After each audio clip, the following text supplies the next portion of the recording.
Our next speaker is Tomo. He's going to talk about dust cosmic star formation history revealed by Akari and HSC.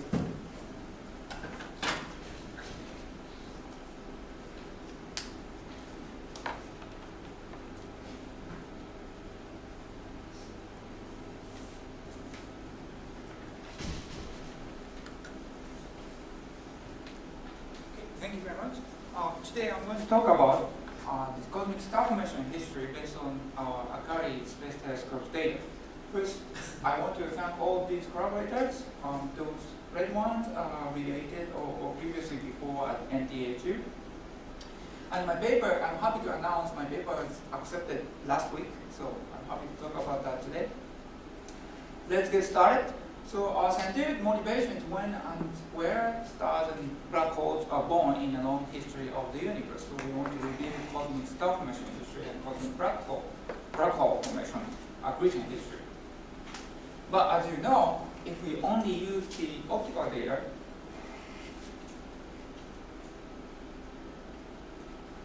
then we are limited by dust extinction. So that's why we launched Akari Space Telescope to observe in infrared to reveal the obscure part of the cosmic star formation history. Then, according to some work, at Redshift 1, already 80% of the star formation is obscured by dust. So this is the launch of our Akari satellites. Always forget to put the volume on.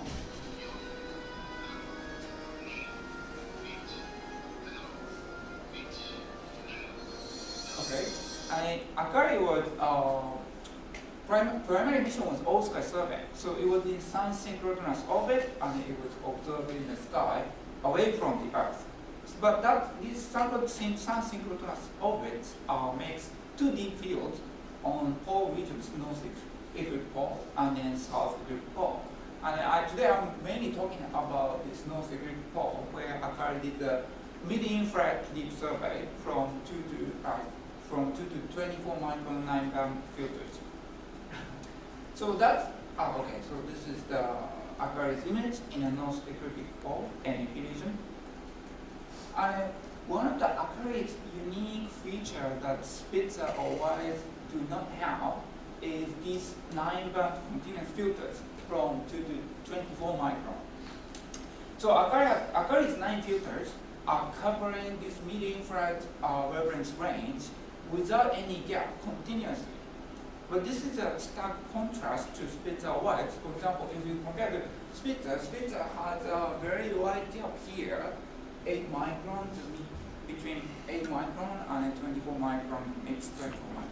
So if you have this kind of gap, whatever the feature you want to observe falls onto this gap, then there's no way. You need to rely on the extrapolation based on the SED model, which is the largest uncertainty in Spitzer-based work. Akari doesn't have this largest uncertainty of the Spitzer because we have continuous filters. Okay. Then I want to emphasize these 9 filters only exist in these Akari fields. There's no other field with this 9 mid-infrared coverage for thousands of galaxies. So using this data, we previously published a paper about cosmic star formation history going up like this. But our previous work had a big problem. We are not using all the data of the Akari deep field. What I mean is this. So Akari's data actually exists in very large area of 5.4 square degrees.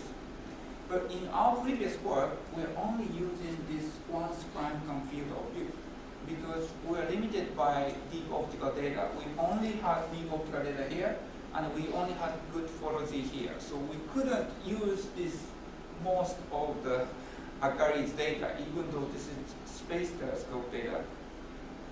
So in this work, we try to fix this using okay. That's why we suffer from cosmic variance. So our luminosity function is doing this zigzag because we only have small area. So we try to fix this using hyper-prime count, as many of people here are using. So this is my students having fun in Hawaii. Okay, and now we have observed, taken deep optical data using HSC, using 4 pointing of HST, covering entire 5.4 square degrees. So for the first time, Akari's data has been existing, but for the first time, thanks to HST, we can use the whole Akari MEPD fields data over 5.4 square degrees. Okay, and then young people in our team did observation and data reduction, which was significant amount of work, so I want to acknowledge their effort here. And so this is the HSC's optical data in over 5.4 square degrees. And depths are something like this. Okay, and then we also need U-band data for good quality. And my student, Kevin, he's actually in Sokendai now.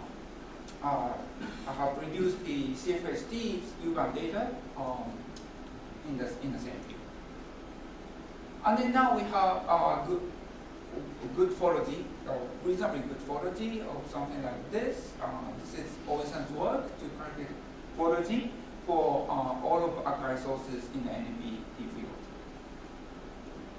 Okay, so now we're equipped. So now we have cross-matched Akari sources with HSC's quality, and then using Vmax, and then we can construct mid-infrared luminosity functions. So I show you the result from 8 micron luminosity function. So 8 micron is dominated by PAH emission, which is a good indicator of stop-motion activity in mid-infrared. So it's a good indicator of stop-motion activity. Then again, Akari's nice feature is this continuous coverage in mid-infrared. So whatever redshift your galaxy is, one of the filters directly captures the 8 micron emission. So for example, at redshift 0.3, it's going to be 11 micron filter, 0.7, it's in 15 micron filter, redshift 1.25, 80 micron filter, redshift 2, then 24 micron filter. So we don't need to do any SVD-based extrapolation. That's what the largest uncertainty in states work. Okay, so this is the resulting 8 micron luminosity function. Thanks to the large area coverage, our luminosity function are much more stable. It's not zigzagging anymore, and it shows a steady evolution from redshift 0.4, 0.8, redshift 1. Okay, so that's good. And then I skip to micron luminosity function, and then jump off to the total infrared luminosity function with data. But to measure total infrared luminosity function, even though we have 9-band filters, we still need the SVD fitting. But when you do SVD fitting, if you have 9 data points around here, that's still advantageous over Spitzer's 4 or 5 data points. All right. Okay. And then now, this is the result of the total infrared luminosity function through SVD fitting. Then we again see the steady evolution, 0.3, 0.5, redshift 0.8, redshift 1.5. Okay. And then now, once you have the luminosity functions, then you multiply luminosity and then integrate, and you get a cosmic stop-motion rate density, infrared luminosity density can be converted to cosmic stop-motion rate density using chemical calculation. So this is our result. So these are these decline are our results. So we see a 10 times increase from redshift 0 to 1 redshift 1-ish, and then this is probed by Akari Space Telescope without using the SVD-based exploration. And I want to talk a little bit about this redshift 0 data point, which is also our work.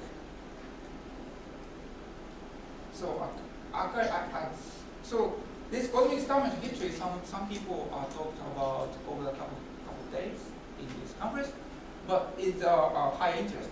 JWSD, speaker, TM, ELT, they are all trying to do this at high redshift. But when you do this in high redshift, you need to study the evolution. You need a local benchmark at redshift 0. This is something Akari's all-sky survey can do the best. So I introduced this paper by AJ. AJ was a postdoc at NDHU, so we did this together. So that's AJ. So previously, local infrared inertia function was measured by this Dave Sanders paper using IRAS data. Everybody cites this paper. This paper is cited thousands of times. But this paper had two limitations. IRAS data was only up to 100 micron, and then the number of galaxies was only 600. And Akari can fix both of these problems. So, okay, again, this is Dave Sanders' paper. So the point one is, so this is a typical example of SED fitting, but when you are using IRAS, you only have data points up to 100 microns, so you don't have these two. And if you don't have these two, then you don't know SED is turning over or continuously rising up if you don't have this. But Akari has these filters, 140 micron, thank you, 160 micron. So now Akari can capture the turnover of the infrared part of the SED. This is critical in accurately measuring the infrared luminosity of individual galaxies. So Akari can fix this problem. Problem 2 is number of galaxies. Dave had only 600 galaxies. Now AJ, using Akari all-sky survey, matched up with WISE. WISE is a mid-infrared all-sky survey. And then SDSS spectrum. And then for nearby galaxies, 6D spectrum. And then 2-mass redshift survey. So AJ matched up all these. And then now we have 15,000 infrared galaxies in the local universe. So the sample size is 20 times larger than famous Dave Sanders paper. So we fixed the problem too as well. So this is the power of Akari's all-sky survey. Akari, I think, is the most sensitive all-sky survey for decades, probably, in 160 micron. Okay, so this is a result in luminosity function. So our luminosity function is this black point, and which is much smoother than previous work because of statistical improvement. We measured this kind of total infrared luminosity density in a local universe. This is, I believe, is the best measurement of the local luminosity density, infrared luminosity. So, I should have mentioned. So Dave's result was this green cross around here. So actually, we agree very low, but still, I think it's important to measure it in a better way, more accurate way. Okay, so Dave Sanders was Dave Sanders, but we're happy if we could cite our papers alongside with Dave's paper. Okay, so this is my last slide. So we measured high redshift part of the cosmic formation history. We measured from NAPD field, Akari's mid-infrared data, and then we put a best data point here in the local universe using Akari's all-sky survey. And then here's a summary. I thank my collaborators again, and also HSC to let us use all of the Akari data. And then I'll stop here. Thank you very much. Questions? Yes.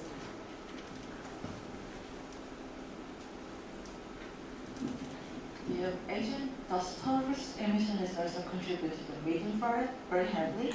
So do you separate the Asian component and Southern component in the SED fitting? Yes. During the SED fitting, we try to remove the Asian dominated object in this luminosity function. That's what we did. And then it's our next step to construct Asian's luminosity function, which is work in progress. It's more difficult because Asian are smaller. So it's really kind of dominated by the dust obscured Asians as a major products. Thank you very much. Quick question. What's the spatial resolution? Spatial resolution, it depends on the wavelength, but for example, 2, 3, 4 micron, it's something like 2, 3, 4 arcseconds, something like that. It's similar to splitter because Akari size is similar to splitter.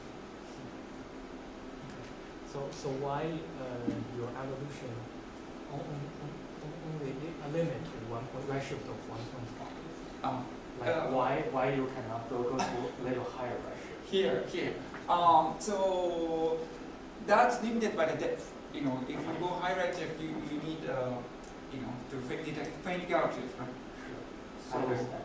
But if your spatial resolution is good, can you do some static technique? Well, that may be.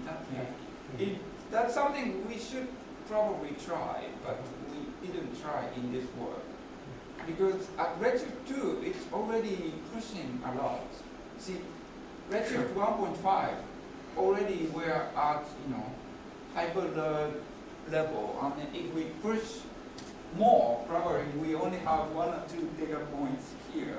So that's pushing the limit. But, you have a good point. We should probably try at least. The data is public or not? Data is all public. Yes. Or if you want the data, we are happy to send you whatever.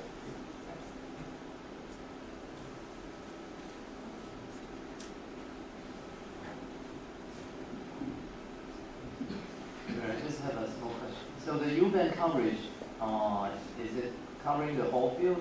Actually, The configuration you showed seems very strange. you have a good eye.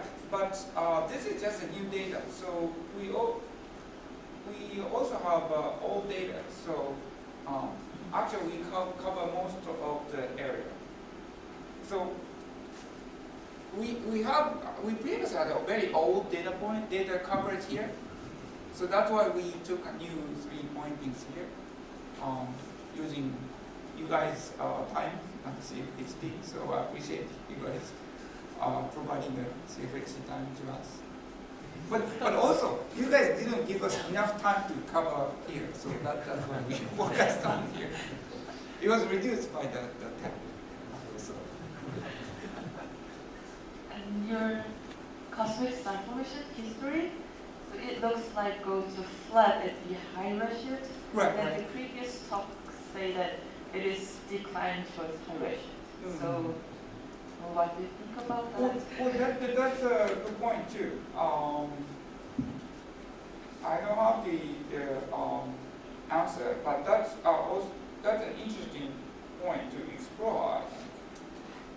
So maybe our data is starting declining earlier. I'm not sure because there are large error bars. But this difference is also interesting thing to explore because we're probing in infrared, and then other works are using UV and optical, right? So there may be different, dust evolution and things like that can be studied from these differences. So.